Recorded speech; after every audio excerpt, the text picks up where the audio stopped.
qui vous réveille du lundi au vendredi sur ITV ñu daal di dalal Pape Madiakhaté Sarr ci plateau bi Pape maa ngi lay nuyu. maa ngi lay fay bu baax Sophia nuyu Fatima aka Nampalis.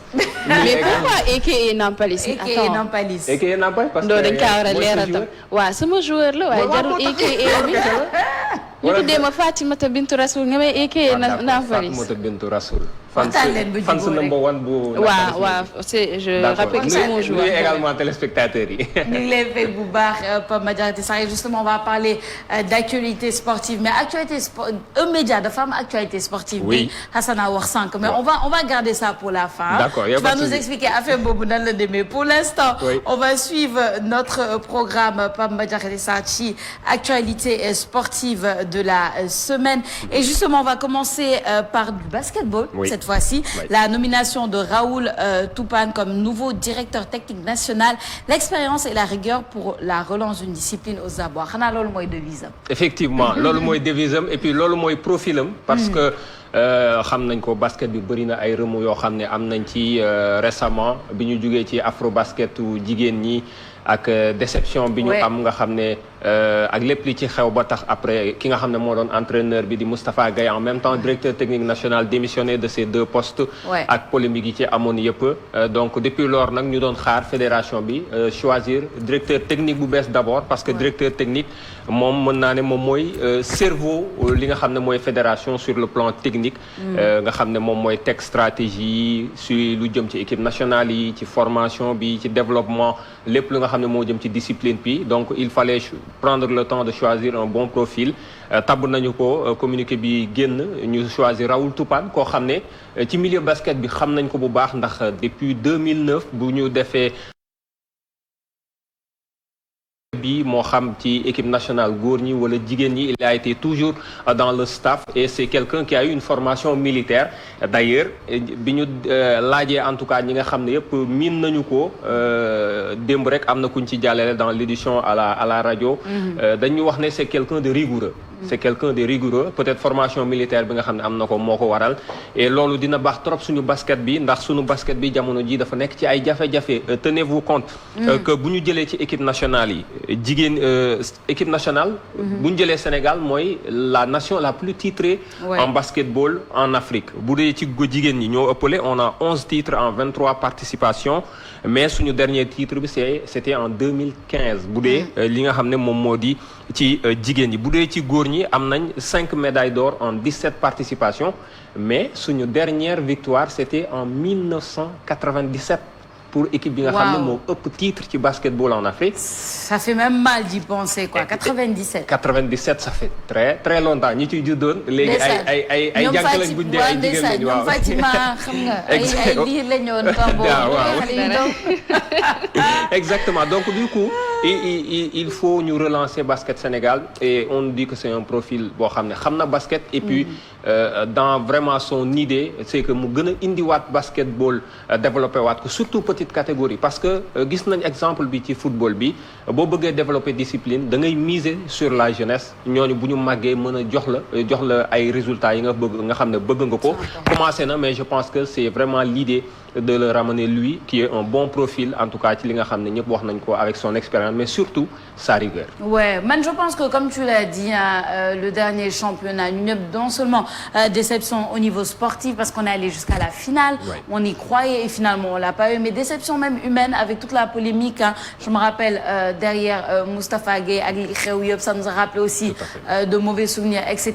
Je pense que c'est le moment en tout cas de peut-être faire table rase ñëwaat xoolaat suñu taxawaay xoolaat pourquoi est-ce que on est là mais on n'y arrive toujours pas on a eu cette longue période creuse avec le football on n'arrivait pas à remporter de trophées et tout ça a été brisé en 2022 et jusque là on s'est bien débrouillé je pense que le basket aussi il faut que ñu xoolaat suñu taxawaay pour pouvoir parce qu'il y a pas de raison pour pouvoir aller décrocher ces trophées-là je pense qu'il y a pas de raison les filles sont talentueuses on a des têtes c'est pas pour rien qu'on est voilà dañu bàyyi xel à chaque fois et peut-être que c'est au niveau justement de l'encadrement, au niveau de tout ce qui est voilà, encadrement, tout ce qui est directive, etc. Il faut que ça bouge un peu. Effectivement, il faut que ça bouge parce que au-delà des équipes nationales, comme ni ma ko waxee lu ci problème bi lu ci ëpp mooy manque de stabilité à la tête de ces équipes parce que mine de rien boo xoolee suñu équipe nationale yi muy góor ñi comme jigéen ñi.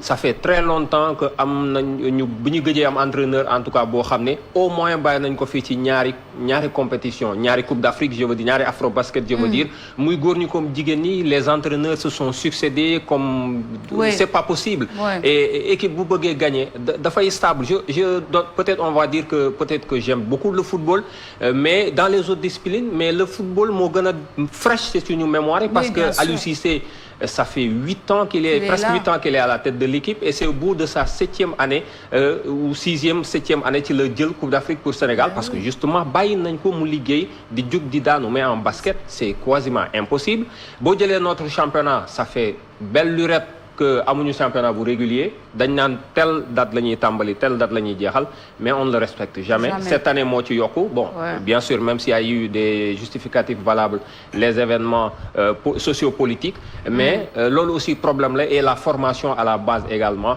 Sénégal bu daan jël ci jigéen ñi jamono jigéen ñi ñoom Mame Mati Meng ak ñooñu fii lañ leen formé bi ñu nekkee ndaw ba bi ñuy màgg am suivi bi nga xam ne amoon na ci mais depuis lors dañ ko bàyyi woon yeneen dëkk yi Angola jël na fii yeneen dëkk yi ku ci nekk jël nga fi et je pense qu'il est temps que ñu remettre de l'ordre en tout cas sur le plan sportif bu ko defee ñu mën a repartiraat parce que le Sénégal est un pays de basketball li ñu am ci basket amuñu ko sax ci football en termes de titres donc war nañu fexe liggéeyaat et je pense que avec Raoul Toupane si vraiment jox nañ ko en tout cas les pleins pouvoirs avec cette fédération là il peut y arriver. Il peut y arriver. En tout cas, on lui souhaite bon vent à Raoul Toupane et on lui souhaite vraiment la bienvenue. On espère qu'il va pouvoir nous faire décrocher ces titres-là dont on a besoin. Effectivement. Alors, deuxième actualité sportive, Pape Madiaraté Sarr, l'équipe nationale du Sénégal de football des sourds qui demande plus de respect. Oui, ça, c'est mon coup de gueule. De temps en temps, il faut des coups de gueule. Non, c'est important. Mais c'est un coup de gueule parce que on se rappelle que équipe nationale bu Souris, les malentendants, ñoom ñoo fi gagné woon la Coupe d'Afrique des Nations, la première édition de la Coupe d'Afrique des Nations, on se le rappelle, c'était bien avant sax suñu Coupe d'Afrique bu ñoom Sadio Mané bi, c'était en septembre 2021 au Kenya, on se rappelle, compétition la boo xam ne jëloon nañ ko et ça avait fait la fierté vraiment des Sénégalais de voir que c'était notre premier titre en football officiel, en Coupe d'Afrique, appellation Coupe d'Afrique, on avait gagné les Jeux africains mais appellation Coupe d'Afrique ci football les sourds ñooy première équipe nationale bu football bu gagné Coupe d'Afrique ça avait beaucoup plu les gens d'ailleurs ils avaient été reçus au palais de la République par le président Macky Sall décoré leen ñoom ñëpp mais gis nañ ne Coupe d'Afrique boobu moo tax ñuy bokk ci Coupe du Monde bi maintenant Coupe du Monde bi ça doit démarrer demain le 23 mais figurez-vous que équipe nationale bi actuellement su ma juumul ils sont toujours en vol pour dem Malaisie où doit se tenir la compétition. Parce que tout simplement il y a eu des problèmes de billets. Recevoir nañ leen le premier ministre des Sports Amadou Ba jox leen le drapeau national ñu toog di xaar billet d'avion. di xaar rien ne s'est décanté ñu yuuxu ça a été relayé par la presse et certains à travers les réseaux sociaux. Et c'est juste après ça que les autorités ont daigné réagir enfin pour lijjanti leen ñu war a départ ils sont partis hier war a def un voyage de plus d'une journée pour yegsi tey le soir war a jouer demain seen premier match imaginez-vous loolu nga xam ne dund nañu ko pour une équipe qui est championne d'Afrique quand même moi je pense qu'il faut plus de respect pour cette équipe-là et au-delà pour tous nos sportifs yi nga xam ne c'est des champions et qui ont des chances de nous faire remporter des coupes ou des médailles parce que munoo ne bëgg naa résultat te doo ci def li ci war mooy respecter nit ki teel ko jox les médailles jox ko les moyens pour mu dem conquérir la autant c'est valable pour les sourds-muets autant c'est valable pour les athlètes autant c'est valable pour les karatékas les judokas ils se plaignent tout le temps de cela et pour man c'est une responsabilité de l'État à travers le ministère à travers les fédérations pour que ñu xool tout ce qui est financement du sport parce que boo bëggee résultat da nga ciy def les moyens dans les autres disciplines où on gagne on y met les moyens et on voit les résultats et je pense que dafa jot ñu fullaal ñi nga xam ne mooy sunu sportif yi et à commencer par cette équipe nationale des sourds bi nga xam ne c'est une fierté pour le Sénégal que ñu ñuy représente dans le monde entier mais on ne les respecte pas à travers des affaires de billets d'avion. C'est ça. Et je pense que c'est un bon coup de gueule, Pape Madiakhaté Sarr. Waxoon nañ ko en 2021, on en avait parlé ici sur ce plateau avec Sékou Seydi. Et des fois, c'est important. Et ça revient à ce qu'on dit souvent. Peu importe, en fait, notre vision et notre approche du sport peut être moins biaisée. Ouais. Et il faut qu'on fasse des efforts par rapport à ça. Il n'y a pas que l'équipe A de football du Sénégal. Il y a le basketball, il y a les autres équipes de football. Il y a tellement... Il y a d'autres disciplines. Nga xamanteni joxuñu leen ci bi nga xamanteni war nañ ko am. De toute façon, donc c'est important. Effectivement, ouais. c'est très important et je pense que war nañ leen jox cër en tout cas parce que équipe la boo xam ne mën nañu amal chance ñu gagner mais ça pose également le problème de li nga xam mooy financement sport. Bien sûr. Ministère des Sports, son budget, le président de la République Macky Sall bi muy doog a falu il avait promis que dina ko yóbbu ba 1% ou 2%. Eggul foofu. Parce que après il te donne des justificatifs dëkk bi tout est priorité. C'est vrai mais man dama jàpp ne sport waruñu ko minimiser parce que lim la mën a imbil c'est très important. Ça reste un vecteur de développement pour tellement de pays. Exactement parce que bu dul dara football tey wala sport de façon globale ba ci investir tey mën na la indil loo xam ne ëpp na sax liñ ci def tey Sénégal rien qu'à travers le football on a eu suñu participation ci coupe du monde moo tax tey on a eu ce stade ce bijou qui est à Diamniadio tey FIFA ndax suñu résultat yi nga xam ne ñu ngi koy def d'ailleurs le président a eu un entretien avec le président de la FIFA Gianni Infantino qui a promis parce que le Sénégal a fait des bons résultats en football de plus accompagner le football sénégalais si on le fait dans toutes les disciplines on peut en tout cas avoir beaucoup de choses à gagner là-dessus donc nañ ci gën a bàyyi xel et puis ñëpp également les entreprises les sponsors les médias ñëpp sénégalais yi jàpp ci sport bi parce que état également mënul lépp c'est important en tout cas il prêche pour sa chapelle c'est normal Pape Madiakhaté waa Fatima matchu tey bi fii ci média kat nga àndal célibataire yi wala marié Quelle question. Moi, je suis très curieux de le savoir. Je pense que tout le monde veut le savoir. Mais man ñoom laay faral ñoom laa bokkal équipe mais chaque fois ñu teg ma gàcc. Célibataire yi. te xamul ne li ñuy wax nawle dafa fort. chaque fois bu ñu leen di dóor duñu leen di dóor ay benn ni 2 ay 3 4 5 mais loolu dafa ëpp.